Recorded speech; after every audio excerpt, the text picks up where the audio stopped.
Buenas noches, criaturas de la noche, sean bienvenidos a su canal Qué Horror Leer. Lo recibe su amigo servidor, Román Hernández. ¿Cómo se la están pasando, criaturas de la noche? Espero que muy bien. Y bueno, pues aquí todos los que somos amantes del Halloween, del Día de Muertos, desgraciadamente ya terminó. Y sufrimos ese síndrome post-Halloween, una especie como de duelo, como de... ¿En serio ya terminó? Estamos así como en la negación, cuesta trabajo entender que ya quitaron las calabazas, que ya quitaron los altares, ya se acabó la fiebre por los disfraces y pues desgraciadamente ahora sufrimos este síndrome de abstinencia. Y bueno, pero ya sabemos que el próximo año, que el próximo mes de octubre, pero no sé, yo creo que van a coincidir conmigo que se siente como esa sensación media rara de que ya se terminó la fecha tan esperada y es como de... Ya no es tan emocionante las siguientes fechas. Pero eso no es motivo para que no podamos hacer reseña de un libro cuya temática hubiera sido más ideal haberlo hecho en la Noche de Brujas, pero tenemos nuestros motivos. Pero bueno, esto no significa que el Halloween se acabe de mi vida, porque siempre va a haber cada año, pero este libro nos va a recordar esa fecha tan especial en donde empieza a hacer frío, las mejores lunas son en octubre, y bueno, pues se viene toda la fiebre de Halloween. Entonces, la siguiente reseña vamos a hacerla de un autor que tuvimos la oportunidad de conseguir su libro en Phobica Fest. Ahora tenemos la chance de haber leído el libro y bueno, pues ahora arranquemos con esta reseña.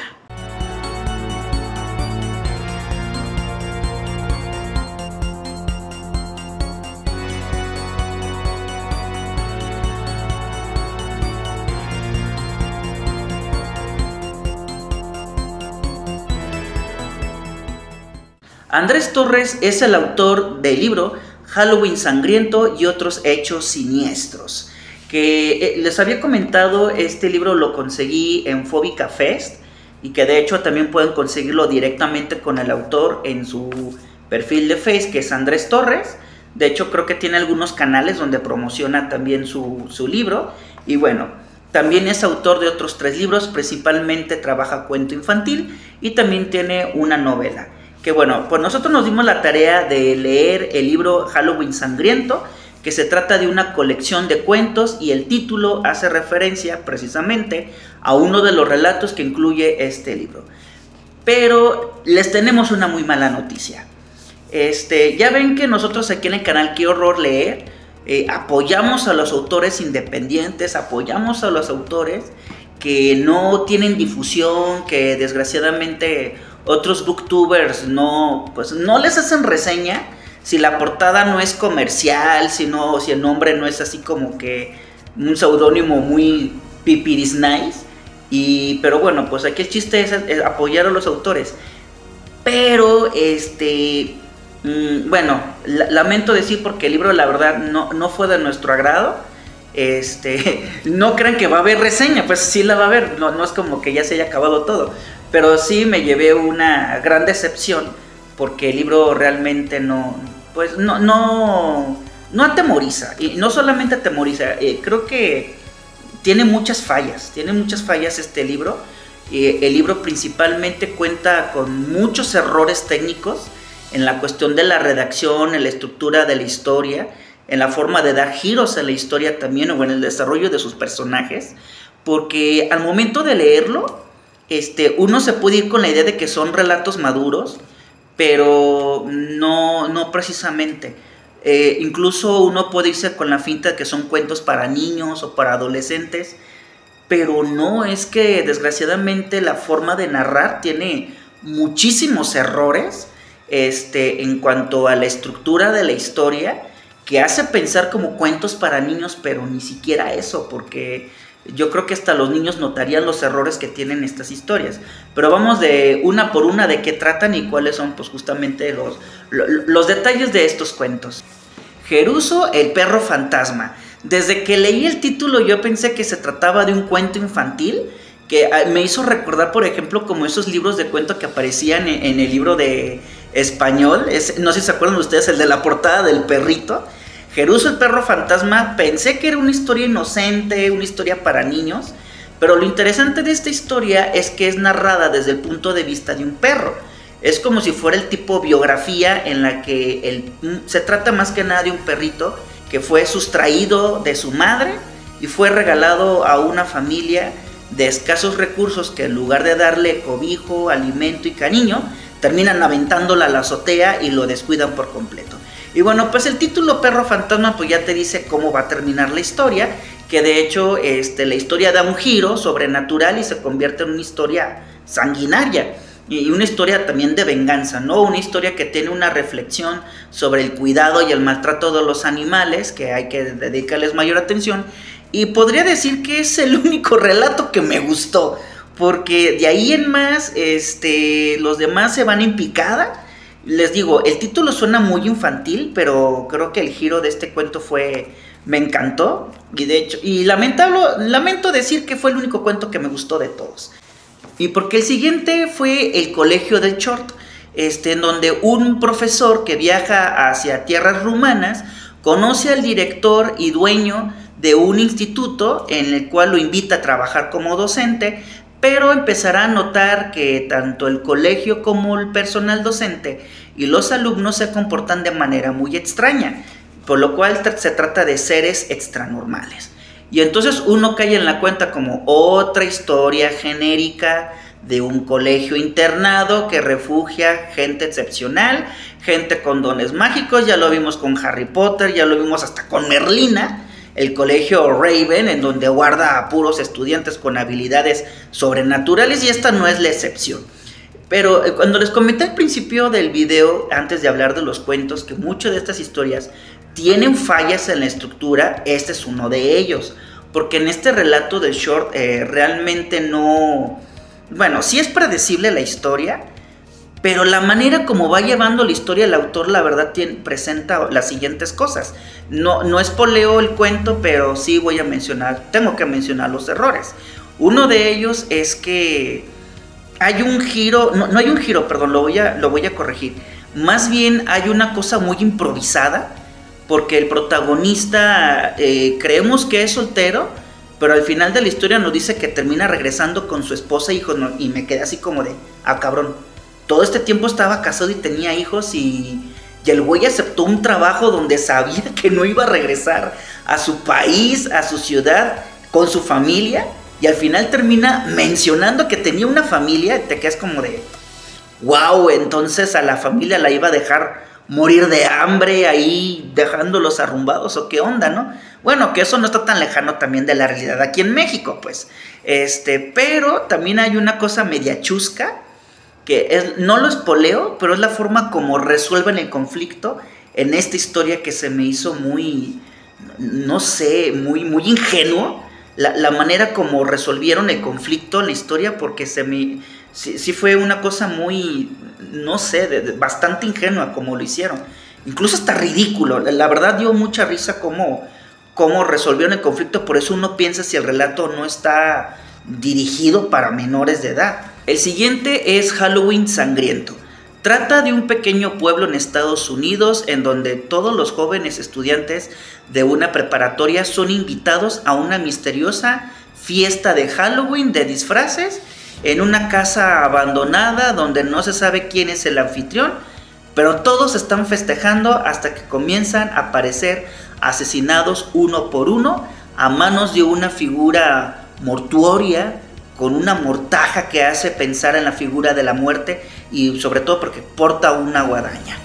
¿Cómo escapar de una fiesta donde pues ni siquiera se sabe quién es el anfitrión y quién te invitó y por qué fregados estás ahí, si sabes que pues, la verdad no se conoce quién está diciendo la fiesta? Y al igual que el Colegio del Short, también este cuento tiene una falla, y no una, tiene varias.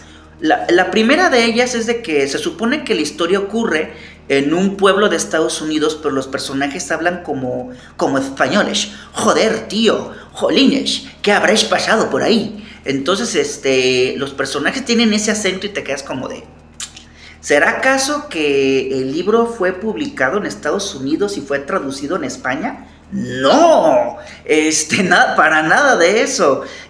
Pero sí como que te saca de onda que los personajes hablen de esta manera. La otra es de que, al igual que en el colegio de Shore, de repente tienen cosas muy improvisadas. Por ejemplo, se supone que los invitados a la fiesta son los estudiantes de la prepa, pero de repente aparecen los maestros y el director y te quedas como de, ah cabrón, ¿y a qué horas invitaron a estos? Y al igual que el otro relato, la manera como resuelven el conflicto, la verdad está escrito de una manera muy inmadura, porque sí tiene como muchos errores, tiene cosas como que ya se escapan ya de la realidad y iba a decir que cae en cliché de películas de terror, pero no sé, le voy a compartir lo siguiente. El cuento me recordó mucho a esas historias. Si ustedes llegaron a ver la página pasarmiedo.com o escalofríos.com, eran páginas web que actualmente ya no existen, pero donde el público enviaba relatos y los publicaban, como si fuera tipo blog o algo así, pero publicaban los relatos. Y había relatos muy buenos, pero también había relatos que estaban muy mal estructurados.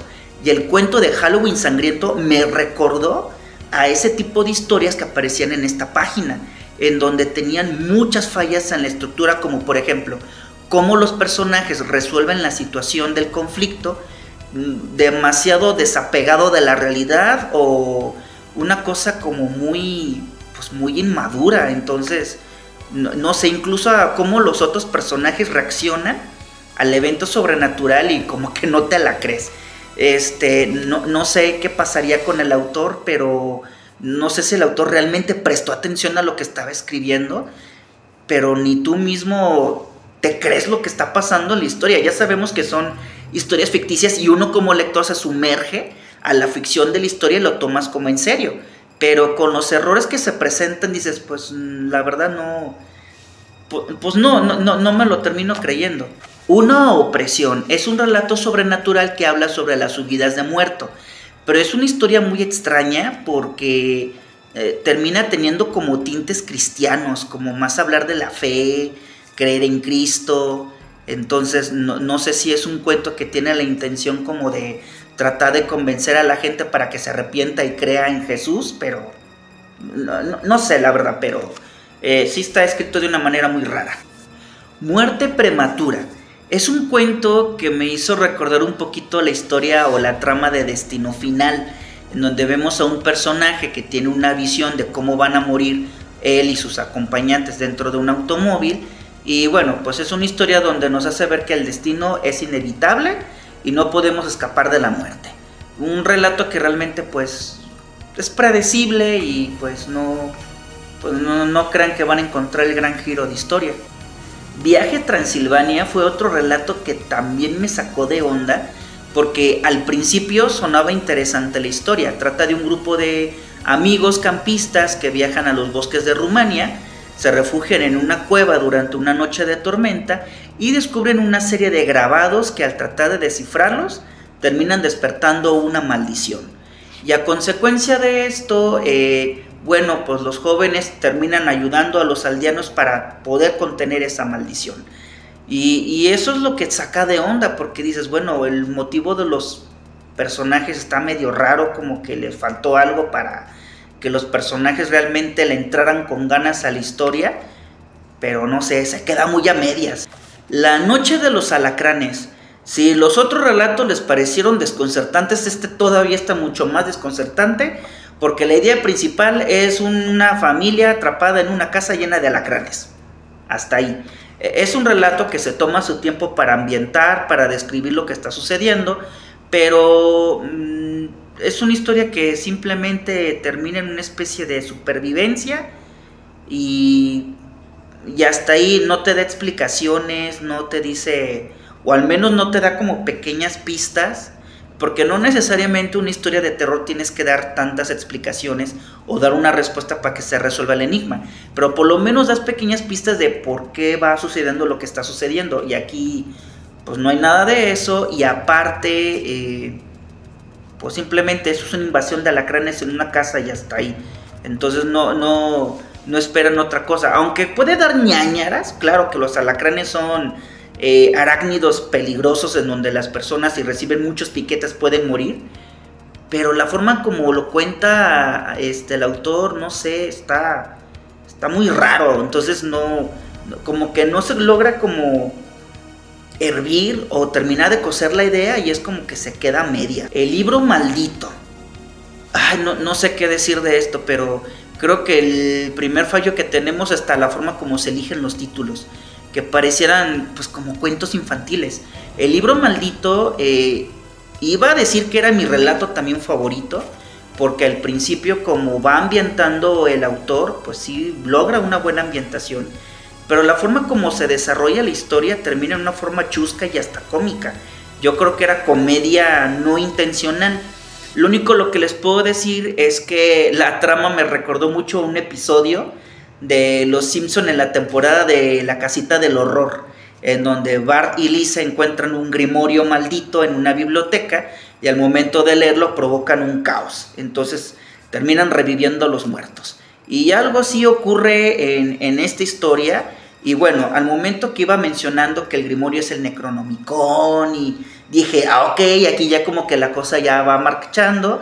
Pero pues la trama es parecida a este episodio de Los Simpson. Entonces pues termina en una cosa pues risible, da risa, y creo que no era la intención del autor hacer esto, pero pues terminas llevándote una risa. No te va a dar miedo, pero al menos te garantiza que te vas a reír con esta historia. Y terminamos con El fantasma de la biblioteca, que también es otra historia decepcionante de este libro, que termina de una manera muy inmadura.